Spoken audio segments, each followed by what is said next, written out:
ನಮಸ್ಕಾರ. Stock market ಅಂತಂದ್ರೆ ನಮಗೆ ಎರಡು ಪಾಯಿಂಟ್ಸ್ ನೆನಪಾಗುತ್ತೆ. ಒಂದು ಟ್ರೇಡಿಂಗ್, ಇನ್ನೊಂದು ಇನ್ವೆಸ್ಟ್ಮೆಂಟ್.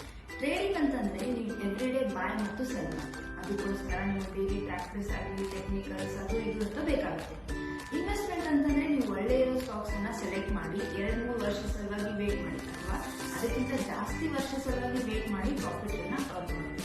ಅದೇ ಈ ಇನ್ವೆಸ್ಟ್ಮೆಂಟ್ ಅಂತ ಯಾವಾಗ ಮಾಡ್ತೀರಾ ಅವಾಗ ಒಂಚೂರು ಡಿವಿಡೆಂಡ್ ಯಾವ ಸ್ಟಾಕ್ಸ್ ಗಳು ಕೊಡುತ್ತೆ ಅಥವಾ ಯಾವ ಕಂಪನಿಗಳು ಕೊಡುತ್ತೆ ಅನ್ನೋದನ್ನ ನೋಡಿ ಇನ್ವೆಸ್ಟ್ಮೆಂಟ್ ಮಾಡಿ.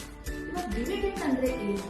ಡಿವಿಡೆಂಡ್ ಅಂದ್ರೆ ಕಂಪನಿ ಪ್ರಾಫಿಟ್ ಅನ್ನ ತನ್ನ ಶೇರ್ ಹೋಲ್ಡರ್ಸ್ಗೆ ಬಹುಮಾನ ಅಂತ ಕೊಡುತ್ತೆ. ಎಲ್ಲ ಕಂಪನಿನೂ ಪ್ರಾಫಿಟ್ ಅನ್ನ ಬಹುಮಾನ ಅಂತ ಶೇರ್ ಹೋಲ್ಡರ್ಸ್ಗೆ ಕೊಡೋದಿಲ್ಲ. ಪ್ರಾಫಿಟ್ ಅನ್ನ 2 ತರ ಯೂಸ್ ಮಾಡ್ಕೊಳ್ಳುತ್ತೆ ಕಂಪನಿ. ಒಂದು ತನ್ನ ಶೇರ್ ಹೋಲ್ಡರ್ಸ್ಗೆ ಬಹುಮಾನ ಅಂತ ಕೊಡುತ್ತೆ, ಇನ್ನೊಂದು ತನ್ನ ಫ್ಯೂಚರ್ ಪ್ರಾಜೆಕ್ಟ್ಸ್ ಗಳಿಗಾಗ್ಲಿ ಮತ್ತೆ ಪ್ಲಾನ್ಸ್ ಗಳಿಗಾಗಿ ಯೂಸ್ ಮಾಡುತ್ತೆ. ಸೊ ಯಾವ ಕಂಪನಿ ಈ ತರ ಜಾಸ್ತಿ ಡಿವಿಡೆಂಡ್ಸ್ ಗಳನ್ನ ಅನೌನ್ಸ್ಮೆಂಟ್ ಮಾಡ್ತಾರೆ ಆ ಕಂಪನಿಗಳಲ್ಲಿ ಇನ್ವೆಸ್ಟ್ಮೆಂಟ್ ಮಾಡಿದ್ರೆ ನಿಮಗೆ ಇಂತಿಷ್ಟು ಪರ್ಸೆಂಟೇಜ್ ಅಂತ ಇಯರ್ಲಿ ಅಥವಾ ಮಿಡ್ ಆಫ್ ದ ಇಯರ್ ಸಿಗುತ್ತೆ. ಸೊ ಐ ಹೋಪ್ ನಿಮಗೆ ಕಾನ್ಸೆಪ್ಟ್ ಅರ್ಥ ಆಗಿದೆ. Thank you.